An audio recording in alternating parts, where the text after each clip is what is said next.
Good evening बच्चों। Good evening. मैं हूं professor Hare Ram Sinha from university of Delhi. बच्चों, आज के इस लेक्चर में मैं आप लोगों के साथ माइक्रो इकोनॉमिक्स के कंज्यूमर थ्योरी से 50 मोस्ट इंपॉर्टेंट क्वेश्चन डिस्कस करने जा रहा हूं, जो कि आपके एग्जाम के लिए बहुत बहुत ज्यादा इंपॉर्टेंट होता है। तो बच्चों, बिना देर के हुए चलते हैं स्क्रीन पे, लेकिन उसके पहले आपसे एक रिक्वेस्ट है कि यदि आप इस चैनल पे नए हैं तो चैनल को सब्सक्राइब करके बेल आइकन दबाना ना भूलें बच्चों। बेल आइकन दबाना इसलिए जरूरी है क्योंकि जैसे ही मैं कोई नया वीडियो अपलोड करता हूं, उसका नोटिफिकेशन सबसे पहले आपके पास जाता है। और हाँ बच्चों, वीडियो को लाइक एंड शेयर करना भी मत भूलना बच्चों। चलो बच्चों, अब देखते हैं आज का पहला क्वेश्चन क्या है। यहां पे देख सकते हैं आप लोग। Who is considered the main proponent of the cardinal utility theory? Cardinal उपयोगिता सिद्धांत का मुख्य प्रवर्तक कौन माना जाता है? बता सकते हैं आप लोग? कार्डिनल यूटिलिटी थ्योरी का मेन प्रवर्तक कौन है, यानी इस कंसेप्ट को थ्योरेटिकल रूप सबसे पहले किसने दिया? ऑप्शन में क्या है आपके पास, देख सकते हैं आप लोग। ऑप्शन में है J.R. हिक्स, ये नहीं है बच्चों, ये नहीं है। Alfred Marshall, yes, Alfred Marshall साहब ने 1890 में इस कंसेप्ट को थ्योरेटिकल रूप दिया था। 1890 में, ध्यान रखिएगा, याद रखिएगा। सी लियोन रॉबिन्स, ये नहीं है। एसी पिगो, ये भी नहीं है, यानी आंसर इज बी। ठीक है बच्चों, एक चीज मैं आपको बताना चाहता हूं बच्चों कि जब भी आप कोई क्वेश्चंस कर रहे हैं एग्जाम में या कहीं बाहर भी या टेस्ट भी दे रहे हैं, तो ध्यान रखिएगा, हो सकता है कि आपको वो आंसर पता है, लेकिन जो आंसर आपको पता है उससे बेस्ट ऑप्शन में दिया गया है। तो मतलब एमसीक्यू का मतलब क्या होता है? आपको बेस्ट चूज करना है। तो मेरे कहने का मतलब कि चारों ऑप्शन आप पहले ध्यान से पढ़ें, जल्दीबाजी बिल्कुल ना करें। हो सकता है कि आपको जो आंसर पता है उससे बेहतर आंसर, उससे बेस्ट आंसर, उससे बेटर आंसर ऑप्शन में और दिया गया है। तो चारों ऑप्शन को आप ध्यान से पढ़ें, तभी आप आंसर करें। ठीक है बच्चों, यहां देखिए please. In cardinal utility theory, question number 2 है, in cardinal utility theory utility is measured in which unit? कार्डिनल उपयोगिता सिद्धांत में यूटिलिटी को किस यूनिट में मेजर किया जाता है? आप बहुत अच्छी तरीके से जानते हैं, इसको हम यूटिल्स में मेजर करते हैं। किसमें बच्चों? यूटिल्स में। इसका आंसर ए है बच्चों, इसका आंसर है ए। ये दोनों ही क्वेश्चन अभी जो मैंने कराया है, दोनों ही क्वेश्चन मेमोरी बेस्ड क्वेश्चन है, इसलिए यहां पे डिस्कशन का कोई स्कोप नहीं है। Next question, question number 3। अब ये देखिए, law of diminishing marginal utility states that, सीमांत उपयोगिता में ह्रास का नियम क्या कहलाता है या क्या कहता है?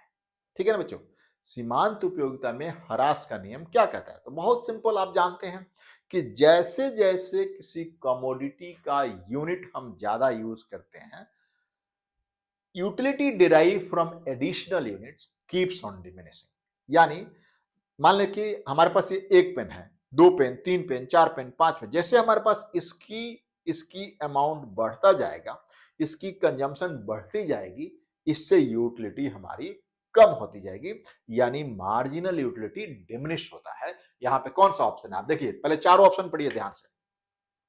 A total utility increases at increasing rate, बिल्कुल नहीं। मार्जिनल डिमिनिशिंग मार्जिनल यूटिलिटी कहता है कि जैसे जैसे आप गुड्स कंज्यूम करेंगे, मार्जिनल यूटिलिटी डिक्रीज होता रहता है। ये देखिए, marginal utility increases with consumption, बिल्कुल नहीं। Marginal utility decreases as more unit of goods are consume, yes, it's answer is C. Answer क्या है? सी है। अब चौथा भी ऑप्शन देख लेते हैं, मार्जिनल यूटिलिटी रिमेन कांस्टेंट, नहीं, ये भी नहीं। यानी ए, बी एंड डी गलत आंसर है, सही आंसर ओनली है सी। चलिए नेक्स्ट क्वेश्चन आपकी स्क्रीन पे बच्चों, क्वेश्चन नंबर 4 आपकी स्क्रीन पे देखिए क्या कह रहा है। ये क्वेश्चन क्या कह रहा है बच्चों, आपके स्क्रीन पे देखिए। It says the condition for consumer equilibrium under cardinal utility approach. Cardinal उपयोगिता सिद्धांत में उपभोक्ता संतुलन की क्या स्थिति होती है? तो मैंने आप लोगों को बहुत सिंपल दो चीजें बताई है। एक तो ये देखिए प्लीज, बहुत सिंपल सा, ये आपको समझने की जरूरत है। सिंगल कमोडिटी में आपको पता है, यदि एक कंज्यूमर सिंगल कमोडिटी यूज करता है, सिंगल कमोडिटी यूज करता है, तब तब उसका इक्विलिब्रियम होता है, क्या पता है आप लोगों को बच्चों? MUX is equals to PX। ठीक है, ये कंज्यूमर इक्विलिब्रियम की कंडीशन होती है यदि वो एक ही कमोडिटी यूज करता है, यानी वो उस लेवल पे इक्विलिब्रियम होगा जहां पे marginal utility from that good is equals to price के बराबर होगा। ठीक है, लेकिन यदि वो मल्टीपल कमोडिटी की बात करें, यानी जब हम एक से ज्यादा कमोडिटी यूज करते हैं, यानी हम पेन भी यूज कर रहे हैं, कैमरा भी यूज कर रहे हैं, हमारा खाना भी है, चिकन भी खाना है, फिश भी खाना है, मतलब जब बहुत सारी कमोडिटी जब हम यूज करते हैं, उस केस में यहां पे देख सकते हैं, ये देखिए MUX by PX, MUX by PX is equals to MUY by PY is equals to dot dot dot dot dot MUN by PN is equals to lambda है। अब lambda क्या है? तो lambda है मार्जिनल यूटिलिटी ऑफ मनी, जो कि constant रहता है। अब इसमें ऑप्शन क्या है? इस क्वेश्चन में क्या ऑप्शन है बच्चों जो आपके सामने, जिसको आप आंसर कर सकते हैं? That is B. ये देखिए, MUX by PX is equal to MUY by PY is equals to marginal utility of money। हमने आपको ये वाला ऑप्शन यही बताया था। पहला ऑप्शन देखिए, MUX by MUY नहीं, MUX into X into PX, MUY into Y into PY नहीं, ये भी नहीं होगा। TU is maximize, ये भी नहीं होगा। ठीक है बच्चों, तो answer is B. Is that clear? Next question, question number 5 आपकी स्क्रीन पे बच्चों आपके सामने है। देखिए क्या है question. The law of diminishing marginal utility, the law of diminishing marginal utility also known as Gossen's का first law was given by, किसने दिया था? गोसेंस का फर्स्ट लॉ या फिर law of diminishing marginal utility, जो अभी हमने डिस्कस किया था, वो फिर से अल्फ्रेड मार्शल साहब ने दिया था। और इसको आप क्या कहते हैं बच्चों, पता है आप लोगों को? इसको आप कहते हैं गोसेंस का फर्स्ट लॉ। गोसेंस का सेकंड लॉ क्या है पता है आप लोगों को? गोसेंस का सेकंड लॉ भी समझ लीजिए, वो क्या है? गोसेंस का सेकंड लॉ ये है, ये देखिए प्लीज, गोसेंस का सेकंड लॉ ये वाला, गोसेंस का सेकंड लॉ ये वाला है बच्चों, कि यदि consumer more than one commodity use करता है तो इक्विलिब्रियम की कंडीशन ये होगी, MUX by PY, MUY by PY equals to dot dot dot dot MUN by PN is equals to marginal utility of money, जो कि कांस्टेंट माना गया है कार्डिनल यूटिलिटी थ्योरी में। Is that clear? तो इसको गोसेंस का सेकंड लॉ कहते हैं। ठीक है, अब देखिए गोसेंस का थर्ड लॉ क्या है?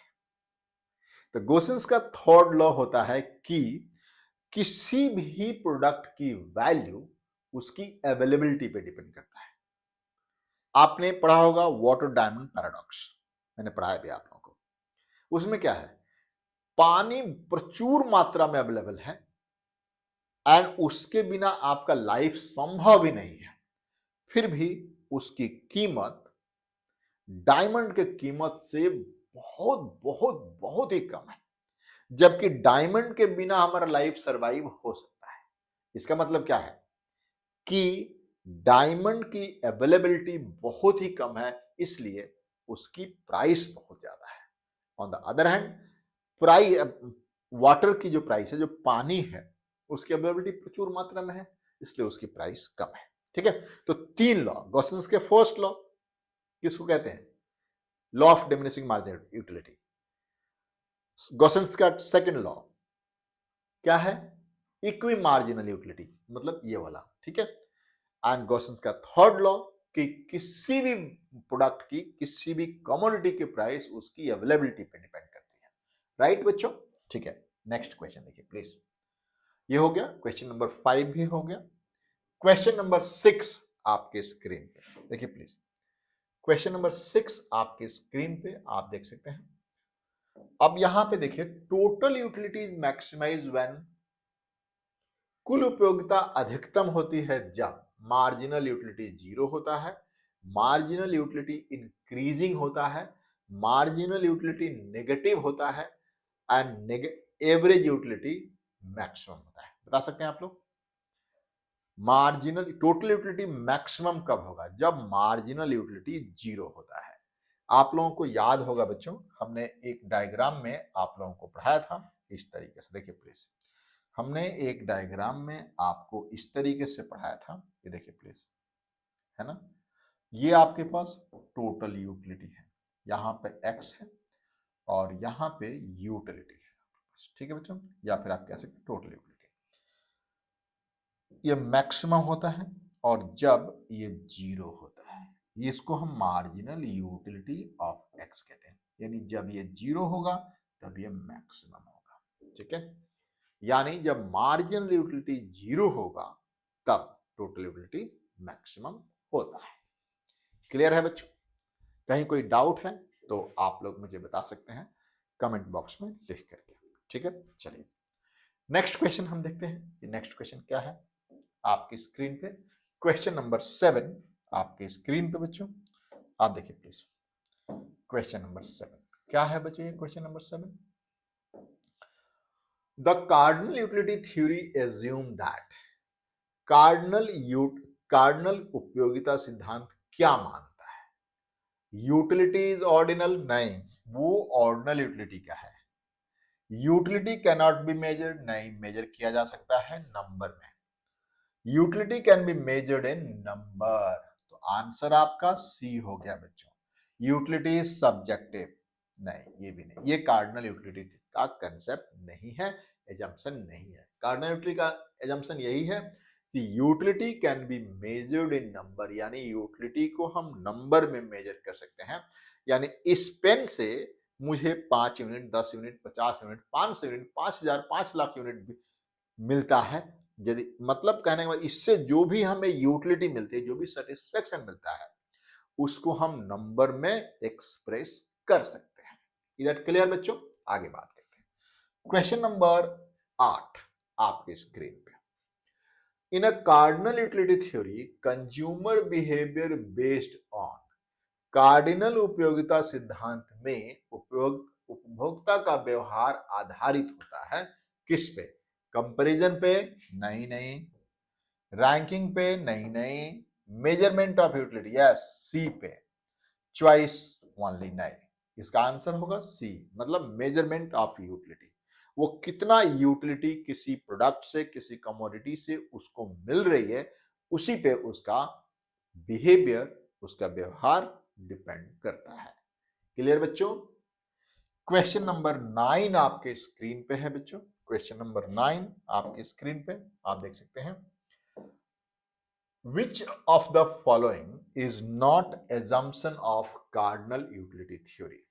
बता सकते हैं आप लोग बच्चों? नॉट एजम्पशन, ये कई बार आप लोग यहां पे कंफ्यूज हो जाते हैं और इसको आप लोग देखते नहीं एग्जाम में, नॉट। हालांकि एग्जाम पेपर में ये बहुत हाईलाइटेड होता है, इसके बावजूद भी आप लोग इसको नहीं देखते हैं, तो इसको ध्यान रखिएगा, ठीक है ना। रैशनैलिटी है, इसका एजम्पशन है बच्चों, तो ये आपका आंसर नहीं है। Constant marginal utility of money, ये भी एजम्पशन है। यूटिलिटी इज कंपेरेबल, ये भी एजम्पशन है, ये इसका एजम्पशन नहीं है। Preference are ranked, preferences rank हम ऑर्डिनल यूटिलिटी थ्योरी में करते हैं, ना कि कार्डिनल यूटिलिटी थ्योरी में, ठीक है बच्चों। यानी ये सब है, ए बी एंड सी है, डी नहीं है, जो कि यहां पे ये पूछा गया है। नेक्स्ट क्वेश्चन, क्वेश्चन नंबर 10 आपके स्क्रीन पे बच्चों, आप देख सकते हैं। क्वेश्चन नंबर 10 आपके स्क्रीन पे देखिए। According to cardinal utility analysis, the marginal utility of money is assume to be, cardinal उपयोगिता विश्लेषण के अनुसार पैसे की सीमांत उपयोगिता माना जाता है। अभी हमने बताया कि क्या मानते हैं पिछले वाले क्वेश्चन में, कांस्टेंट माना जाता है, यानी marginal utility of money constant माना जाता है। यहां पे आंसर है क्या, इंक्रीजिंग नहीं माना जाता है, कांस्टेंट माना जाता है, जीरो नहीं माना जाता है, डिक्रीजिंग नहीं माना जाता है। ठीक है बच्चों, तो ये क्या माना जाता है, ये माना जाता है constant. Next question, question number 11 आपके स्क्रीन पे, क्वेश्चन नंबर 11 आपके स्क्रीन पे बच्चों आप देख सकते हैं यहां पे, if the total utility of 1 2 3 and 4 unit of good is 10 18 24 and 28 respectively, what is the marginal utility of third unit? Hindi में देखिए, यदि किसी वस्तु की कुल उपयोगिता 1 2 3 और 4 इकाइयों के लिए 10 18 24 और 28 है, तो तीसरी इकाई की सीमांत उपयोगिता क्या है वो हम कैलकुलेट कर लेते हैं। पहले यूनिट का कितना है बच्चों, पहले के लिए 10, ठीक है, दूसरे के लिए कितना है 18, दूसरे के लिए 18, तीसरे के लिए 24 एंड चौथे के लिए कितना है 28। ठीक है बच्चों, ये देखिए अब कह रहा है मार्जिनल यूटिलिटी क्या होता है बच्चों, क्या होता है मार्जिनल यूटिलिटी, कि एक यूनिट कंजम्पशन चेंज होने से यूटिलिटी में कितना चेंज आता है। तो देखिए थर्ड यूनिट के लिए पूछ रहा है, ये कब पूछ रहा है बच्चों, थर्ड यूनिट। यहां देखिए ये 2 से 3 हुआ है, कितना चेंज हुआ है, चेंज इक्वल्स टू 1 है ना, और यहां पे क्या है बच्चों, ये कितना चेंज हुआ है, चेंज इक्वल्स टू 6 है। डेल्टा मतलब जो मैंने ट्रायंगल बनाया उसका मतलब चेंज होता है, इसका 6 है। तो यानी आंसर मार्जिनल यूटिलिटी यहां पे कितना हुआ बच्चों, इसी को आप marginal utility of x third unit के लिए कितना है बच्चों, 6 है। Marginal utility of third unit is 6, कितना है बच्चों, 6 है। क्लियर है। नेक्स्ट क्वेश्चन, क्वेश्चन नंबर 12 आपके स्क्रीन पे बच्चों आप देख सकते हैं, इफ मार्जिनल यूटिलिटी फॉल, ये देखिए प्लीज ध्यान से, if marginal utility fall with each additional unit consumed, the utility function satisfy, ध्यान से सुनिए, यदि प्रत्येक अतिरिक्त इकाई की खपत के साथ सीमांत उपयोगिता घटती है तो उपयोगिता फलन किस नियम को संतुष्ट करता है, आप बहुत अच्छी तरीके से जानते हैं, डिमिनिशिंग मार्जिनल यूटिलिटी। यानी जैसे जैसे हम कंजम्पशन बढ़ाते हैं किसी कमोडिटी का, मार्जिनल यूटिलिटी घटता है, तो इसे क्या कहते हैं, डिमिनिशिंग मार्जिनल यूटिलिटी। यानी यानी यानी ये देखिए डिमिनिशिंग मार्जिनल यूटिलिटी, इसका मतलब ये है बच्चों, आप यहां देखिए प्लीज, डिमिनिशिंग मार्जिनल यूटिलिटी यानी घटती सीमांत उपयोगिता। Answer is C. Question number 13 आपके स्क्रीन पे बच्चों आप इसे देख सकते हैं, क्वेश्चन नंबर 13 आपके स्क्रीन पे, ठीक है, if marginal utility is negative what happen to the total utility, यदि सीमांत उपयोगिता ऋणात्मक है तो कुल उपयोगिता क्या होता है, बता पाएंगे आप लोग, कुल उपयोगिता क्या होता है। बहुत अभी तो मैंने डायग्राम बनाया था, अभी आपके डायग्राम बनाया था, देखिए प्लीज डायग्राम हमने अभी बनाया था, उसको दिखा देते हैं आपके लिए, कहां गया जी, ये वाला देखिए, यदि ये वाला पोर्शन देखिए इसका, यहां ये वाला पोर्शन जो है इसके बाद ये नेगेटिव है, ये नेगेटिव है कि नहीं है, मार्जिनल यूटिलिटी नेगेटिव है, तो टोटल यूटिलिटी क्या है, डिमिनिश है, घट रहा है। तो यदि मार्जिनल यूटिलिटी नेगेटिव है तो टोटल यूटिलिटी घटता है, यानी डिक्रीज होता है। ठीक है, कौन सा क्वेश्चन था वो, कौन सा क्वेश्चन था बच्चों हम जब कर रहे थे, ये वाला, क्वेश्चन, है ना। ये देखिए, marginal utility fall with each addition, ये तो हमने कर दिया था, ये क्वेश्चन था। If the marginal utility is negative, the marginal utility is negative, what happened to the total utility? total utility घटती है, यहां आप देख सकते हैं total utility increases नहीं, total utility बढ़ती है नहीं, total utility remain constant, ये भी नहीं, total utility fall होता है, answer is C, total become infinite नहीं, ये भी नहीं, ठीक है। तो total utility घटने लगती है, गिरने लगती है, क्लियर है। आगे क्वेश्चन नंबर 14 आपके स्क्रीन पे, ये देखिए please. If the price of a good is 5, ध्यान सुनेगा, price of good is 5, marginal utility is 20, is the consumer in equilibrium, यदि assume 1 utility is equal to 1। अब आपको पता है बच्चों, आपको पता है कि एट इक्विलिब्रियम क्या होता है बच्चों, at equilibrium marginal utility of x equals to px होता है ना बच्चों। ये कितना है, ये है 20 और ये है 5, तो marginal utility is greater then price, यानी जितना आप उस प्रोडक्ट के लिए प्राइस दे रहे हैं, आप उसको, उससे आपको प्राइस से ज्यादा सेटिस्फेक्शन मिल रहा है, तो ये इक्विलिब्रियम की कंडीशन नहीं है। इस केस में कंज्यूमर जो है और ज्यादा वो कंज्यूम करेगा, ठीक है। तो no, price is greater than MUX is greater than this, so यहां पे आप यहां पे देख सकते हैं कि कंज्यूमर, इसको मैं थोड़ा सा डायग्राम से भी आपको समझा देता हूं कि आप आगे कंफ्यूज ना हो। ये देखिए प्लीज, यहां पे आपके पास क्या होता है बच्चों, X की कमोडिटी होती है और यहां पे आपके पास MUX होता है एंड PX होता है, ठीक है। ये क्या है बच्चों, ये है आपका मार्जिनल यूटिलिटी ऑफ X और ये है आपका क्या, प्राइस ऑफ X, ठीक है। यहां पे आपका जो यूटिलिटी है वो यहां पे है, ये देखिए यहां पे है ना, यूटिलिटी यहां पे है और प्राइस यहां पे है, तो यानी इक्विलिब्रियम यहां होना चाहिए, यहां नहीं है, इसलिए कंज्यूमर क्या करेगा, और ज्यादा वो कमोडिटी कंज्यूम करेगा, यानी consumption of x increase, consumption of x will increase until marginal utility of good and price of x बराबर ना हो जाए, ठीक है ना। चलिए नेक्स्ट क्वेश्चन, क्वेश्चन नंबर 15 आपके स्क्रीन पे बच्चों, क्वेश्चन नंबर 15 आपके स्क्रीन पे आप देख सकते हैं।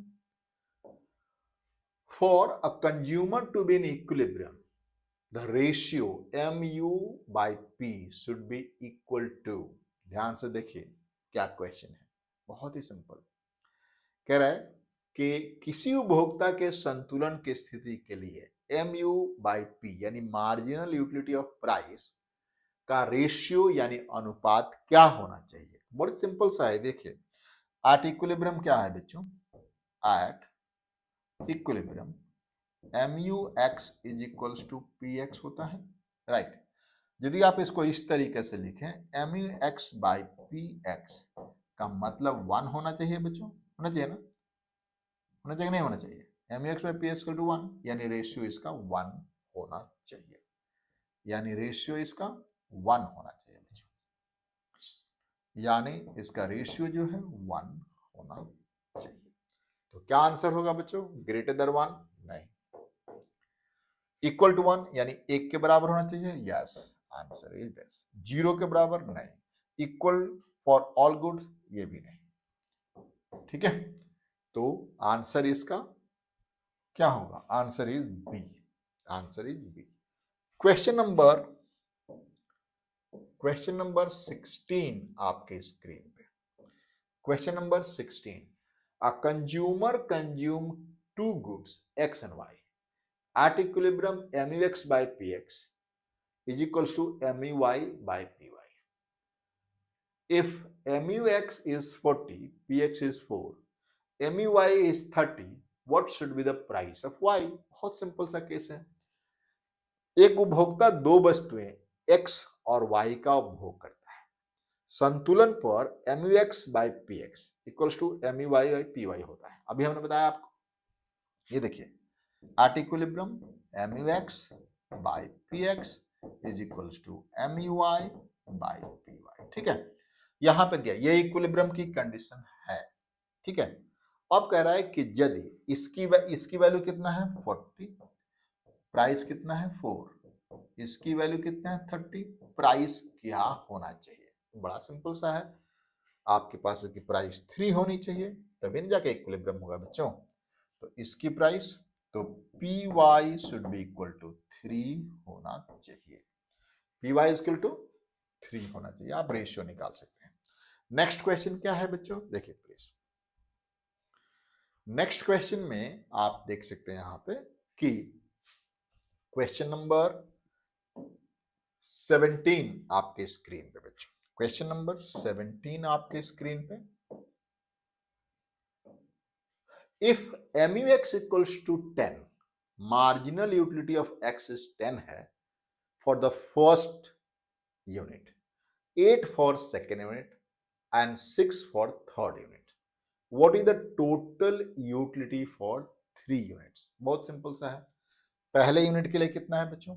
पहले के लिए कितना है 10, दूसरे के लिए कितना है 8, तीसरे के लिए कितना है 6, तो टोटल यूटिलिटी कितना हो जाएगा? यहां पे देखिए, ये है marginal utility of x. Total utility कितना हो जाएगा बच्चों? इसके लिए 10 का 10 ही रहेगा, यहाँ पे 18 और यहाँ पे 24, यानी थर्ड यूनिट के लिए टोटल यूटिलिटी 24 हो जाएगी। ठीक है बच्चों, नेक्स्ट क्वेश्चन, क्वेश्चन नंबर 18 आपके स्क्रीन पे बच्चों, क्वेश्चन नंबर 18 आपके स्क्रीन पे। What does the slope of budget line represent? Budget line का स्लोप क्या रिप्रेजेंट करता है? आपको बताया गया है बच्चों, बजट लाइन का जो स्लोप होता है, ये देखिए ये होता है, ये क्या रिप्रेजेंट करता है? ये बजट लाइन का जो स्लोप है वो क्या रिप्रेजेंट करता है, बता पाएंगे आप लोग?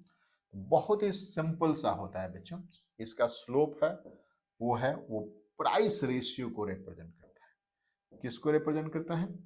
अभी देखिए, प्राइस रेशियो यानी अपॉर्चुनिटी कॉस्ट। ये देखिए, ये है आपके पास PX बाय PY, यानी ये रिप्रेजेंट करता है कि कितना अमाउंट ऑफ आपके पास जो भी पैसा है और दो कमोडिटी के प्राइस गिवन है, उसके बेसिस पे कितना आप Y का छोड़ेंगे एक यूनिट ऑफ X के लिए, या फिर कितना आप Y का छोड़ेंगे एक यूनिट ऑफ Y के लिए। तो ये अपॉर्चुनिटी कॉस्ट बताता है, इनकम नहीं, प्राइस ऑफ गुड नहीं, opportunity cost yes, margin utility नहीं। ठीक है बच्चों, तो ये बताता है अपॉर्चुनिटी कॉस्ट, यानी कितना यूनिट आप X का Y का सेक्रीफाइस करेंगे एक यूनिट ऑफ X के लिए, या फिर अदर वे राउंड, कितना यूनिट आप X का सेक्रीफाइस करेंगे 1 यूनिट ऑफ Y के लिए। क्लियर बच्चों? क्वेश्चन नंबर 19 आपके स्क्रीन पे आप देख सकते हैं, क्वेश्चन नंबर 19 आपके स्क्रीन पे।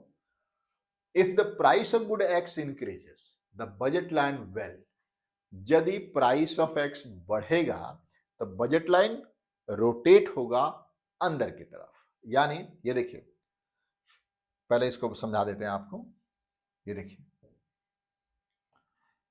ये आपका बजट लाइन है, यहां पे X है और यहां पे Y। इसका मतलब क्या है? This is M by PX and this is M by PY। अब देखिए, यदि प्राइस ऑफ X बढ़ेगा, इसका मतलब सेम इनकम में अब वो कम कमोडिटी खरीद पाएगा, यानी ये वाले जो बजट लाइन Y में कोई चेंज नहीं आएगा, यहां पे आ जाएगा, है ना बच्चों? M by PX1 where PX1 is greater than PX0। ठीक है, तो ये आपको ध्यान रखना है, it will rotate inside inward. तो ये नहीं है, शिफ्ट आउटवर्ड नहीं है, शिफ्ट इनवर्ड नहीं है, rotate inward. Yes, answer is C. Next question बच्चों, question number 20। When income increases and price remain same, तो बजट लाइन पे क्या फर्क पड़ेगा? जब आय बढ़ती है और कीमतें स्थिर रहती हैं तो बजट रेखा पे क्या प्रभाव पड़ता है, बता पाएंगे? बहुत सिंपल सा है। जब इनकम बढ़ती तो राइट की तरफ शिफ्ट होता है। ये देखिए, ये देखिए, जब इनकम इंक्रीजेस, यहां पे आप देख रहे हैं बच्चों, ये क्या होता है? m by P X not, this is m by P Y not. अब यदि, अब ये कह रहा है कि यदि इनकम बढ़ा तो ये क्या हो गया? m1 by P X not, this is m1 by P Y not. यानी इनकम बढ़ने से ये राइटवर्ड शिफ्ट होता है, या फिर आप कह सकते हैं आउटवर्ड शिफ्ट होता है। तो it will shift outward parallelly.